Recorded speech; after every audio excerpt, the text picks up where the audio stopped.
तो दोस्तों अब हम सोल्व करते हैं इस कोड का, जो ये कोड है इंग्लिश का जिसका टेस्ट हुआ था आपका इंग्लिश का, इसका कोड का हम सेक्शन ए को सोल्व करते हैं जो कि आपने कमेंट किया था। ठीक है दोस्तों, तो अब हम इसको सोल्व करते हैं जो कि अनसीन पैसेज होने वाले हैं आपके, है ना। इसको सोल्व करते हैं। इससे पहले यदि आपने चैनल को सब्सक्राइब नहीं करा तो सब्सक्राइब कर दीजिएगा, जिससे आपको इसी तरह के इन्फॉर्मेटिव वीडियोस की अप टू डेट जानकारी मिलती रहेगी। तो दोस्तों अब हम इसको सोल्व करना शुरू करते हैं। सबसे पहले देखो इंग्लिश लैंग्वेज लिटरेचर में ये सेक्शन ए देखो। अब ये है ना फॉसिल फ्यूल, ये आपने पढ़ लिया होगा, खैर आपने तो दिया था पेपर। ठीक है, तो मैं डायरेक्ट इसके आंसर बता देता हूँ आपको। ठीक है, देखो फर्स्ट क्वेश्चन है विच of the following statements best describes the difference between the renewable energy sources and alternate energy sources. तो इसमें जो करेक्ट आंसर होगा ना दोस्तों वो आपका बी होगा। क्या होगा? बी इसका करेक्ट आंसर होगा। Renewable energy sources are inexhaustible whereas alternate energy sources could be exhaustible। ठीक है, फिर देखते हैं नेक्स्ट क्वेश्चन का आंसर।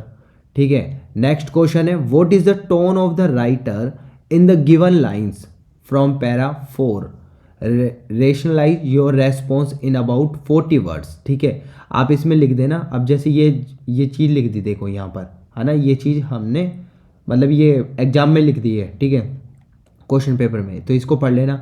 तो इसमें आप पढ़ोगे ना तो यहाँ पर आपको है ना जो टोन नज़र आएगी ना, जो ऑथर की टोन है वो टोन जो नज़र आएगी वो ओबलाइजिंग, मतलब है ना ओबलाइजिंग होती है ना, जैसे ऑप्टिमिस्टिक होती है।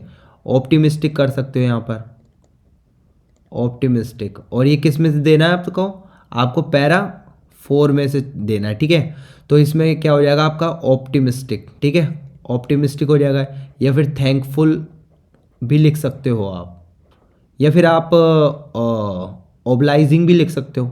ठीक है, तो ये वर्ड को आपको यूज करना है इसमें। ठीक है, टोन बतानी है आपको बेसिकली, क्या बतानी है इसमें? टोन। देखो ये टोन है ना, इस टोन को बताना है यहाँ पर। ठीक है, उस हिसाब से आंसर लिखना है आपको। ऑप्टिमिस्टिक लिख सकते हो, या फिर थैंकफुल लिख सकते हो, या ओबलाइजिंग लिख सकते हो। कोई भी एक वर्ड होने जरूरी है तो आपका करेक्ट होगा। ठीक है, थर्ड वाला पार्ट जो है इसका आंसर आएगा, देखो इसमें आप पैराग्राफ में पढ़ लेना। In the past alternative energy sources were not used much by the consumers because. ठीक है, तो इसमें मैं आपको पैराग्राफ में से दिखा देता हूँ आंसर। ठीक है, तो यहाँ पर ये मैं दिखा देता हूँ, यहाँ पर है ना ऊपर मिल जाएगा आपको वैसे तो। खैर ये अल्टरनेटिव एनर्जी सोर्स देखो पैराग्राफ नंबर 2।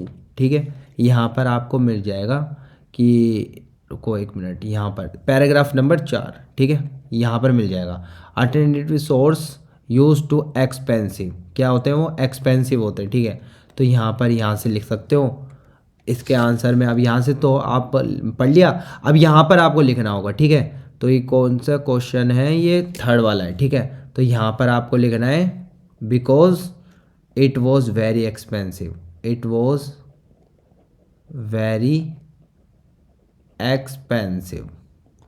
ठीक है, और इस तरह से आप लिख सकते हो। ठीक है, फिर नेक्स्ट जो क्वेश्चन आया था दोस्तों आपके में, the passage includes some words that are opposites of each other from the set A to E below, identify 2 sets of antonym. Antonym दोस्तों क्या होता है आपका? विलोम शब्द। क्या होता है? विलोम शब्द। अब जैसे जनरेट, प्रोड्यूस, ये तो एक ही हो गए ना, ये एंटोनिम नहीं है, सिनोनिम है, मतलब पर्यायवाची है, ये तो नहीं होगा।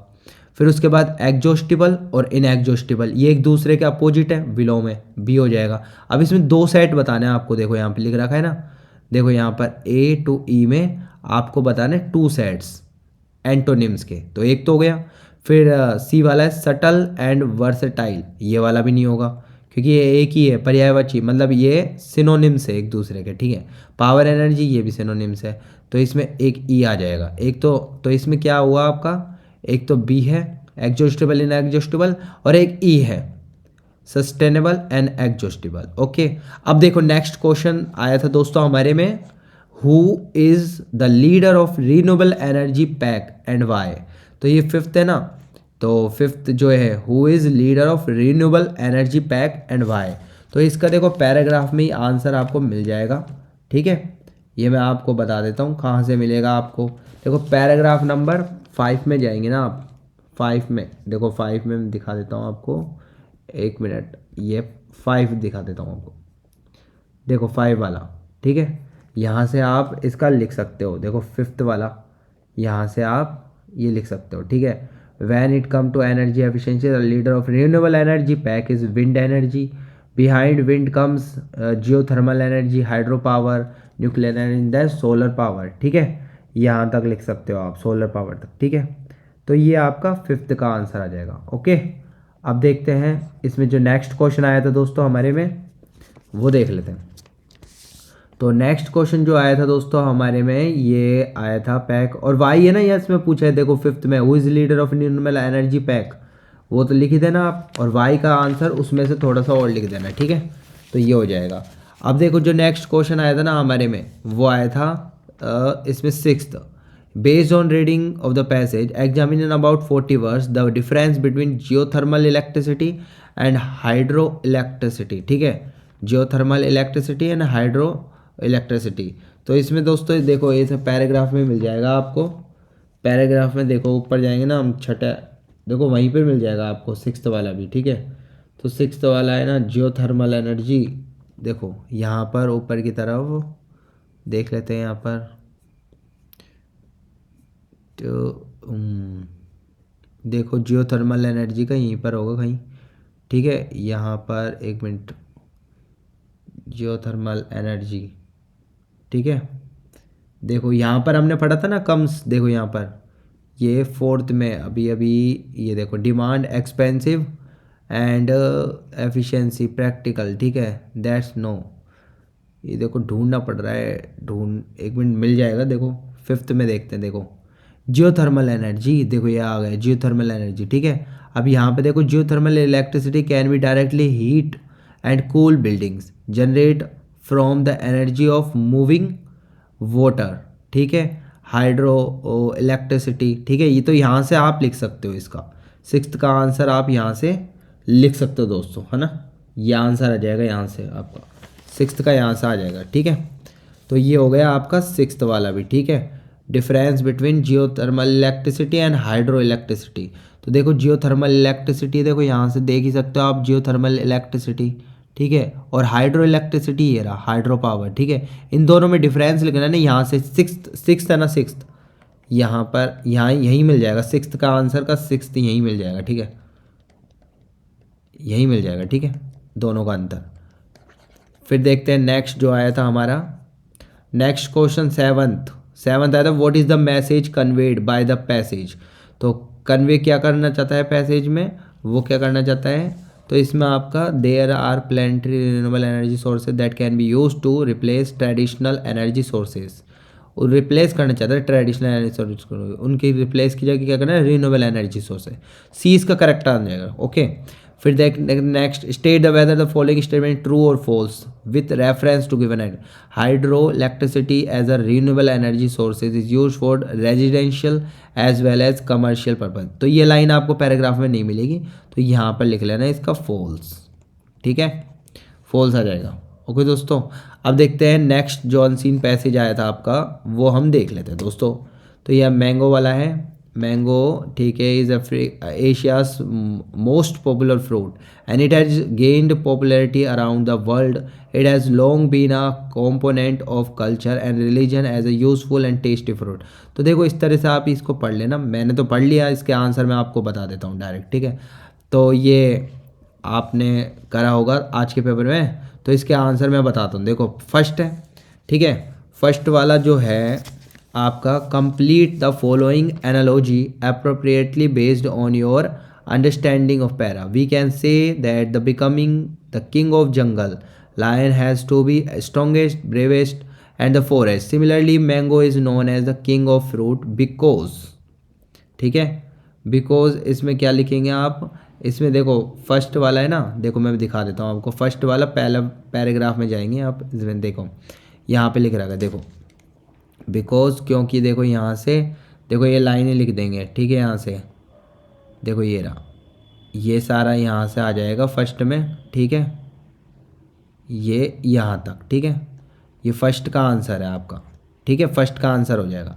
फिर सेकंड देखते हैं, ठीक है, सेकंड जो क्वेश्चन है वो देख लेते हैं हम। Second, fill in the blanks with appropriate options. ठीक है।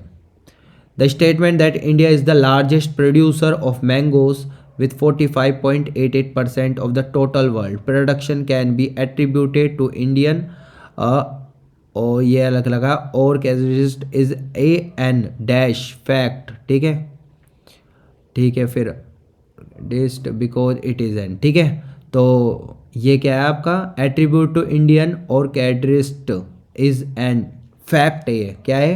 फैक्ट है, और ये फैक्ट है। ठीक है, तो और ये बिकॉज इट इज़ एन, ये यहाँ पर क्या आएगा?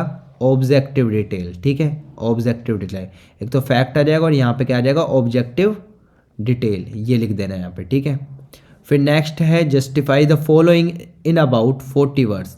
इंडिया बीइंग द मेजर, ठीक है, share holder in terms of mango production exports only 0.52% of its total production. ठीक है, तो थर्ड वाले का आंसर दोस्तों आप यहाँ से लिख लेंगे। देखो मैं बता देता हूँ आपको, देखो वैसे लिखना चाहो तो लिख सकते हो यहाँ पर huge gap in exporting mangoes, वहाँ पर मैं दिखा देता हूँ, चलो आपको दिखा देता हूँ।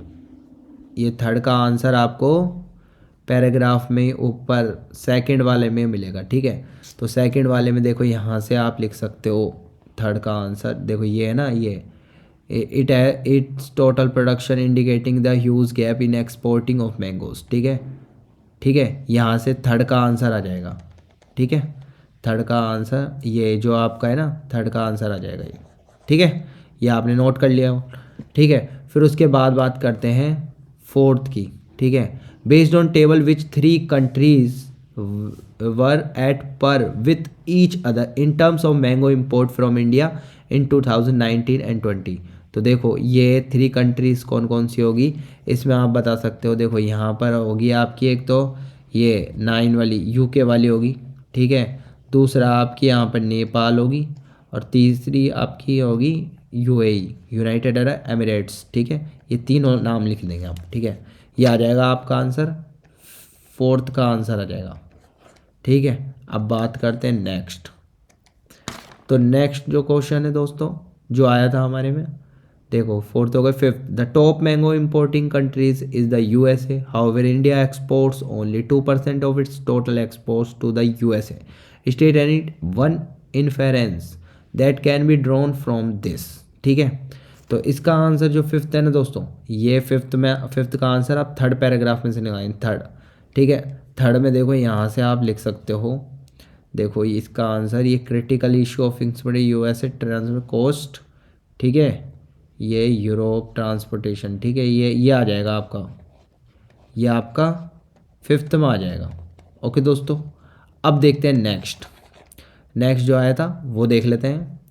नेक्स्ट जो आएगा आपका दोस्तों, ये आपका है फिफ्थ तो हो गया आपका। Sixth, in the given sentence take from para 2, ठीक है, अंडरलाइन करा हुआ है, these countries are the bigger challenges for Indian mango exports. तो ठीक है, तो इसमें आपको चैलेंजेस का यहाँ पर अल्टरनेटिव देखना है यहाँ पर। ठीक है, अंडरलाइन वर्ड का क्या देख रहा है? एंटोनिम देखना है। क्या देख रहे हैं?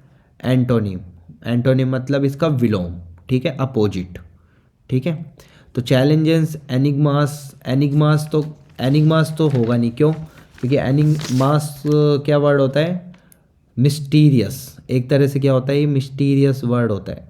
मिस्टीरियस मतलब वो है ना, मतलब समझ में नहीं आता, डिफ़िकल्ट टू अंडरस्टैंड है। ठीक है, तो ये तो आ नहीं सकता क्योंकि चैलेंज भी ऐसे ही वर्ड होता है, तो ये तो आपका चैलेंज का एंटोनिम तो हो नहीं सकता, ए तो नहीं आएगा। फिर प्रोवोकेशंस मतलब क्या होता है? प्रोवोक करना, भड़काना किसी को, भड़काऊ मतलब भड़काऊ, ऐसे प्रोवोक करना किसी को, उकसाना। ठीक है, तो ये भी नहीं आएगा क्योंकि चैलेंजेस में भी ये आता है। फिर डिस्प्यूट का मतलब होता है, डिस्प्यूट मतलब कोई झगड़ा वगड़ा ऐसा कुछ होना, मतलब इस तरह का। तो चैलेंज ही एक तरह से डिस्प्यूट, ये भी नहीं होगा, तो आंसर क्या आ जाएगा? B, solutions. ओके दोस्तों, तो ये इसका बी इसका आ जाएगा। फिर देखते हैं नेक्स्ट जो आया था आपका, why is India describe as the largest producer of mangoes in the world. ठीक है, तो इंडिया ये क्यों कहते हैं मैंगो? ठीक है, ये हमको बताना है। तो देखो दोस्तों, इसका सिक्स्थ वाला है ना, ये जो आपका सेवन्थ वाला, वाई इज इंडिया डेस्क्राइब, तो इसका आपको मिल जाएगा ऊपर, हम देख लेते हैं पैराग्राफ में से आपको बता देता हूँ मैं, ठीक है। तो देखो ऊपर जाएंगे ना आप सेकंड वाले में, देखो यहाँ पर आप बता सकते हो सेवंथ का आंसर, ये पूरा लिख सकते हो आप, देखो ये यहाँ से यहाँ तक लिख सकते हो, ये है ना, ये आप लिख सकते हो रेस्पेक्टिवली तक, ठीक है। ये आपका सेवंथ का आंसर हो जाएगा दोस्तों, ओके। अब देखते हैं नेक्स्ट। तो नेक्स्ट जो क्वेश्चन आया था दोस्तों हमारे में, वो हम देख लेते हैं। तो ये 8th क्वेश्चन जो आया था हमारे में, which of the following is the main take away from the study mention in the passage. तो इसका जो करेक्ट आंसर होगा ना दोस्तों, वो होगा आपका सी, ठीक है, सी लगा लीजिए आप इसका। India is the largest producer of mangoes and by putting in more effort has the potential to be the largest exporter too, ठीक है।